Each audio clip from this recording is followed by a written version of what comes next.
Hello friends, कैसे हैं आप सब। वेलकम बैक एंड ट्रस्ट में के लास्ट पार्ट में आप सभी लोगों ने सुना कि क्या नाम है,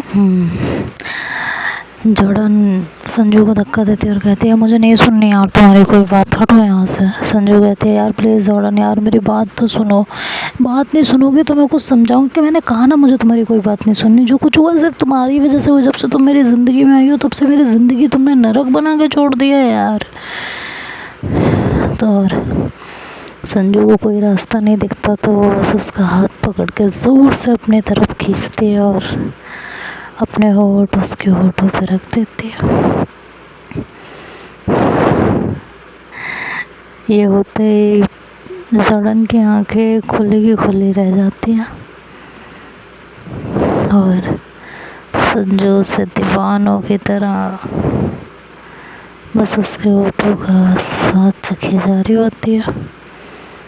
2 मिनट के लिए वो भूल चुकी होती है कि ओ यहाँ संजू जॉर्डन को मनाने आई है, प्रपोज करने आई है। बिल्कुल उसके दिमाग से निकल चुका होता है।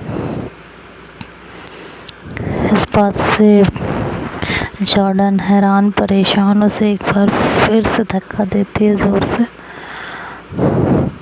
और संजू 10 कदम पीछे जाती है।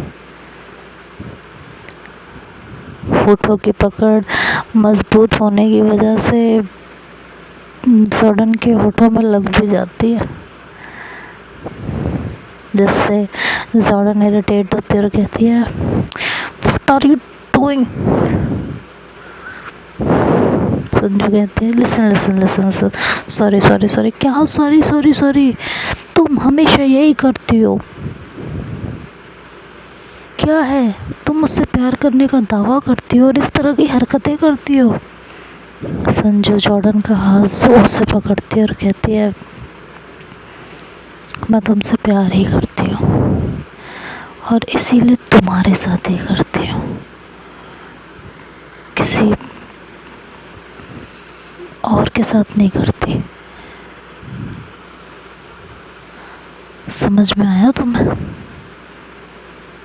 मेरी आदत नहीं है 10 जगह मुंह मारने की। तुम मुझे पसंद हो इसलिए हो जाता है, ऊपर से तुम सुनती नहीं हो, चुप नहीं होती हो, तो क्या करूं? तुम्हें चुप कराने का मुझे यही तरीका समझ में आता है और इसी से तुम चुप होती हो। नहीं चाहती मैं तुम्हारे साथ इस तरह की हरकतें करना बिना तुम्हारी मर्जी के, लेकिन तुम बिल्कुल सपोर्टिव ही नहीं हो। मैं कोई बात तुम्हें समझाती हूँ, तुम्हारा अलग ही बैंड बजता रहता है। बात सुनोगी मेरी तब तो मैं कुछ समझा पाऊँगी। लिसन जॉर्डन के दोनों हाथ पकड़ती है और उसे दीवार से लगाती है। जॉर्डन संजू की आंखों को देख रही होती है बड़े गौर से। मन ही मन में उसके अजीब सी फीलिंग आ रही होती है और इधर संजू जॉर्डन के बिल्कुल करीब जाके बहुत धीरे से कहती है जॉर्डन मैं तुम्हें सच में प्यार करती हूँ और बहुत करती हूँ। प्लीज़ मेरी बात को समझो। मेरी ज़िंदगी में आज मैं तुमसे कुछ नहीं छुपाऊंगी। मेरी ज़िंदगी में बहुत लड़कियां आई, आए दिन मैं किसी न किसी के साथ हम बिस्तर हुई हो, वन नाइट स्टैंड किया है, लड़कों के साथ भी किया है, बट मैंने जब से तुम्हें देखा है ना मुझे कोई और अच्छा ही नहीं लगता। तुम्हारे बिना मुझे चैन नहीं आता। पहले मुझे लगा अट्रैक्शन है वक्त के साथ कम हो जाएगा। तुमसे दूर रहूँगी तो समझ आ जाएगा कि प्यार नहीं है। वो भी कोशिश करके देखी बट कोई फ़ायदा नहीं हुआ जॉर्डन, बिल्कुल भी फ़ायदा नहीं हुआ। इवन मैं तुम्हें और ज़्यादा चाहने लगी। तुम्हें देखती नहीं हूँ ना जिस दिन, उस दिन ऐसा लगता है मेरी ज़िंदगी में कुछ बचा ही नहीं है। हर पल तुम्हें देखने की ख्वाहिश रहती है, तुम्हारे आसपास रहने की ख्वाहिश रहती है। प्लीज़ ट्राई टू अंडरस्टैंड, मैं तुमसे सच में बहुत प्यार करती हूँ। और मैं ऐसे ही नहीं कह रही हूँ, इसे जांचा है, परखा है, तब तुम्हें बता रही हूँ। और देखो, तुम तो हिंदी भी समझ लेती हो ना। और वो एमिली जिसके लिए तुम मुझे ब्लेम कर रही हो, वो सच में अच्छी लड़की नहीं थी यार। आज नहीं तो कल वो तुम्हें बर्बाद ही कर देती। अच्छा हुआ ना तुम्हें अभी उसके बारे में पता चल गया। मान लो तुम प्यार में पूरी तरह डूब चुकी होती, अपनी फ्यूचर प्लानिंग कर चुकी होती उसके साथ, जैसे अक्की ने की। तब तुम्हारे साथ अगर ये सब कुछ होता, तब तुम्हें दुख नहीं होता, तब तुम टूट चुकी होती, समझ भी नहीं पाती कि क्या करो और क्या नहीं। मैं सच में तुमसे प्यार करती हूँ और बहुत करती हूँ। बस एक चांस मुझे दो। मैं कभी तुम्हारी आंखों में आंसू नहीं आने दूंगी। हम लड़ेंगे, झगड़ेंगे, तुम जो मर्जी कहना करना, तुम्हें कभी किसी चीज़ के लिए नहीं रोकूंगी, न टोकूंगी। बस एक बार मुझे अपना के देख लो, सिर्फ एक चांस देके देखो। तो मैं कभी कोई शिकायत का मौका नहीं दूंगी मैं। और ये मेरा प्रॉमिस है तुमसे। सिर्फ एक मौका प्लीज़, सिर्फ और सिर्फ एक मौका। आई होप तुम मेरी बात समझ रही हो।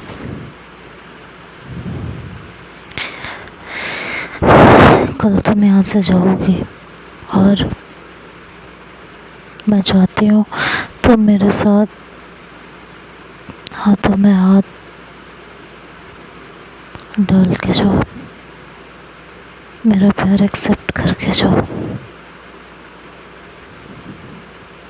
तुम्हारे जवाब का इंतज़ार करूँगी। मैं तुम्हारे ही होटल में तुम्हारे रूम से 4 रूम छोड़ के आ गई हूँ।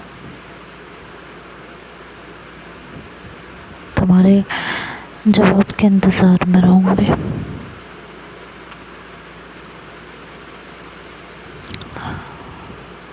प्लीज़। ये कह के संजू उसे छोड़ देती है और वॉशरूम से निकल जाती है। जॉर्डन वहाँ हैरान परेशान खड़ी रहती है। उसे समझ नहीं आ रहा होता कि वो क्या करे, संजू की बात पे यकीन करे या कुछ भी ना करे। वो इसी असमंजस में पड़ी हुई होती है। सोच सोच के उसका दिमाग बैठ रहा होता है, लेकिन उसे अपने सवालों के जवाब नहीं मिल रहे होते।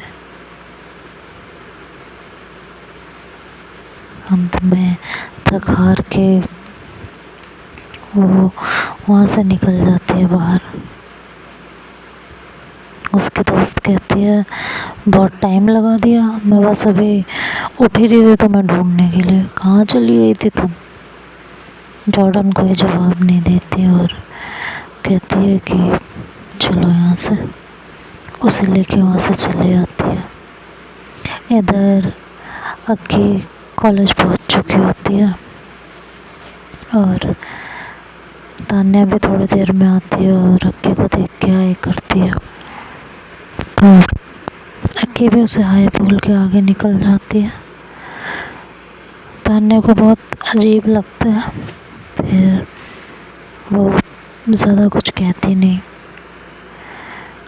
अक्की अपनी क्लास में आती है और अपनी सीट पे जाके बैठती है, तो थोड़ी देर में पूजा वहाँ आती है और अक्की की सीट पे बैठ जाती है और कहती है तुम वो किस वीडियो के बारे में वो किस रिकॉर्डिंग के बारे में बात कर रही थी, मुझे जानना है। तो अक्की उसकी तरफ देखती है और मुस्कुराती है और कहती है क्यों, तुम्हें क्यों जानना है? मुझे तो नहीं बताना, खाली तुम्हारे जानने की वजह से मैं तुम्हें बता दूँ, ऐसा कहाँ लिखा हुआ है? तो वो कहती है कि देखो मुझसे पंगा मत लो, तुम मुझे वो रिकॉर्डिंग दे दो, मुझे तुम्हारी ज़िंदगी से कोई लेना देना नहीं है। तो क्या कहती है बट मुझे तो लेना देना है ना, तुमने मुझे इतना परेशान किया बिना बात के। पहले तुमने मेरा दिल तोड़ा, मुझे तोड़ा, उसके बाद तुमने मेरी इज्जत का जनाजा निकाला। इतनी आसानी से मैं तुम्हें कैसे छोड़ दूँगी? खामियाजा तो तुम्हें भुगतना पड़ेगा ना। तो वो कहती है पूजा की अक्की तुम्हारे लिए ठीक नहीं होगा, मैं तुम्हें लास्ट ऑफ़र दे रही हूँ, तुम मुझे रिकॉर्डिंग दे दो और मैं तुम्हारी ज़िंदगी से हट जाऊँ, मुझे कोई लेना देना नहीं है तुमसे। समझ में आया? कोई भी लेना देना नहीं है। तो अक्की कहती है मेरा टाइम वेस्ट मत करो, उठो यहाँ से। समझ में आया? वैसे भी तुम्हें किसी ने यहाँ मेरे साथ बैठा हुआ देख लिया ना, तो तुम पे और सवाल खड़े हो जाएंगे। तो तुम वो भी अफोर्ड नहीं कर सकते, तो प्लीज़ उठिए यहाँ से। समझ में आया? हाँ, उठो। मुझे एक बात को बार बार दोहराने की आदत नहीं है। मेरा पेशेंस लेवल टेस्ट करने का ट्राई मत करो तुम। और लिसन पूजा, आइंदा से ना कभी भी मेरे रास्ते में मत आना। मैंने तुम्हें बहुत पीछे छोड़ दिया है, अपनी ज़िंदगी से बहुत पीछे। मेरी ज़िंदगी में तुम्हारे लिए कोई जगह नहीं है। नाउ गेट अप और जाके अपनी सीट पे बैठो। और पूजा एकदम गुस्से से दिल मिलाती हुई खड़ी हो जाती है और धीरे धीरे क्लास में सब लोग आने लगते हैं। लंच होता है और अक्की बाहर आती है कैंटीन की तरफ, तो तान्या उसके पास आती है और कहती है लंच। अक्की तान्या की तरफ देखती और कहती है, मतलब हमेशा बाहर का ही खाती हो? घर में तो कोई रहता नहीं तुम्हारे साथ, इसलिए मैं घर का खाना लेके आई हूँ, खा लो। वैसे भी आजकल तुम्हारी तबीयत ठीक नहीं रहती, तो जितना बाहर का अवॉइड कर सको उतना अच्छा है। तभी पूजा वहाँ आती है, देखती हो तो उसे बहुत गुस्सा होता है, और वो अक्की और तान्या के पास आती है और कहती है, ओहो लिसन गाइस लिसन, देखो इधर तान्या मैडम अक्की के लिए खाना बना के लाई हैं। अरे अक्की, हमने तो वीडियो वगैरह देख के सोचा था तुमने इसके साथ मज़े लेने के लिए सब किया होगा। तभी दूसरी लड़की कहती है, अरे लेकिन नहीं, यहाँ तो मतलब जो पूजा की चमची होती है वो कहती है, अरे नहीं नहीं नहीं, यहाँ तो बात कुछ और ही है। लग रहा है अभी अक्की का मन नहीं भरा तान्या से। माना तान्या खूबसूरत है, बट अक्की है तो बार डांसर ही ना, तुम्हें कोई और लड़की नहीं मिली? अच्छा ठीक है, वैसे भी तान्या किस काम की है, मन बहलाने की तो काम आएगी। वैसे कि इज़ दिस सीरियस और जस्ट हाँ फ्लिंग है, बस अपना मन बहला रही हो? बोलो ना। तान्या की आंखों से आंसू गिरे जा रहे होते हैं। एक आंसू उसकी आंख से अक्की के हाथ पे गिरता है। अक्की नजरें उठाकर तान्या को देखती है और फिर पूजा को देखती है। तो देखते हैं आगे क्या होगा, ये अब नेक्स्ट पार्ट में सुनेंगे। कैसे कैसे लोग हैं ना दुनिया में, कितना भी समझा लो समझना ही नहीं है, अपनी करनी से बाज ही नहीं आना। खैर ऐसे लोगों को वक्त अकल देता है। तो देखते हैं आगे क्या होता है, ये अब नेक्स्ट पार्ट में सुनेंगे कल। तब तक के लिए बाय बाय, टेक केयर।